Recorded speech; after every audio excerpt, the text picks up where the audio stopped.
অভিনন্দন team India. India 2026-এর বিশ্বকাপটা কিন্তু জিতে নিয়েছে টিম নিউজিল্যান্ডকে হারিয়ে দিয়ে। মানে ইন্ডিয়ার প্লেয়াররা এখনরা কি খায় রে ভাই, এত মাইর। সঞ্জু স্যামসন পর 3টা ম্যাচে ভালো করলো, সেমিফাইনাল ফাইনালে দুর্দান্ত কামব্যাক দিছে। সঞ্জু স্যামসন যে মাইরগুলা মারছে গতকালকে, জাস্ট বলার বাহিরে। এই যে ঈশান কিষান ভাই, ঈশান কিষান, অভিষেক শর্মা, এরা একদম ম্যাচের মোড়টাই ঘুরে দিচ্ছে। আপনি একটা জিনিস দেখেন, সঞ্জু স্যামসন, অভিষেক শর্মা, ঈশান কিষান, তারা 3টা প্লেয়ার ব্যাক একদম ফুল আমলাই দিছে। ম্যাচের মোড়টাই তারা একদম ঘুরাই দিছে। আমরা যেটা ভাবছিলাম যে ইন্ডিয়া এই ম্যাচটা কোনোভাবে পাবে না, বা ইন্ডিয়া এই ম্যাচটায় খুব প্যাকেট হয়ে যাবে, দিন শেষে আমাদের ধারণাগুলা ভুল করে দিছে কিন্তু টিম ইন্ডিয়া। মানে ইন্ডিয়া ভাই খেলতে জানে, এটা আমাকে মানতে হবে। ইন্ডিয়ায় মানে এরা ব্যাক টু ব্যাক কাপ নিল, এই ইতিহাসের প্রথম তারা ব্যাক টু ব্যাক কাপটা নিয়ে এল।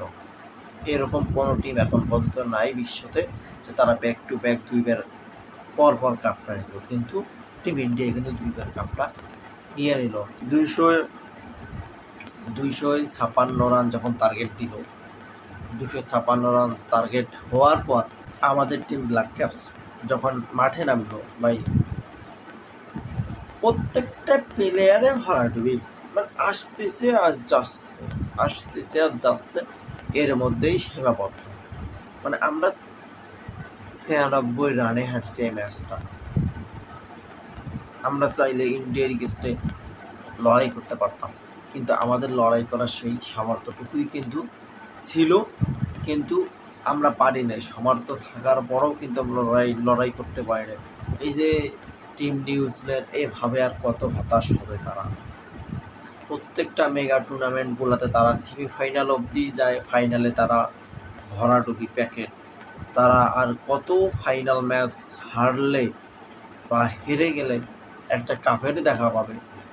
আমি বলছিলাম যে সেমিফাইনাল দেন কেম উইলিয়ামসন থাকলে হয়তো বিশ্বকাপটা যেহেতু নিউজিল্যান্ড পাবে, হয়তো উদযাপন করতে পারতো, কিন্তু আমার ধারণাগুলো পুরোটাই ভুলে গেছে। মানে আমরা ভাই বাঙালিরা এমন কেন, যে টিমকে সাপোর্ট করি ওই টিমে ম্যাচটা হেরে যাচ্ছে ভাই। মানে আমাদের, মানে আমরা ফুল কুপে, এক কথায় বলতে গেলে আমরা ফুল কুপে। যে টিমকে সাপোর্ট করি ওই টিম হেরে যায়। আপনি বুমরার দিকে তাকান, বোলিং, ইন্ডিয়ার বোলিংয়ের দিকে তাকান, action pattern, oh my goodness Varun.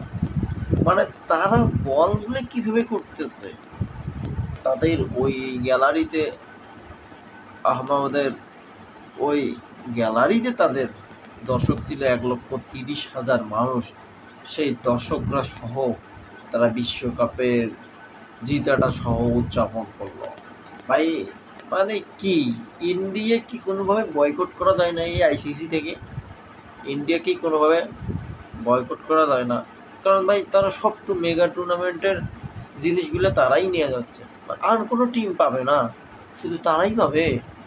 ইন্ডিয়াকে আগে বয়কট করতে হবে, যে ইন্ডিয়া যেন খেলতে পারে না, ইন্ডিয়া না খেললে অন্য টিম পাবে, এটা ঠিক আছে, কিন্তু ইন্ডিয়া থাকা অবস্থায় কাপ মনে হয় কেউ পাবে না।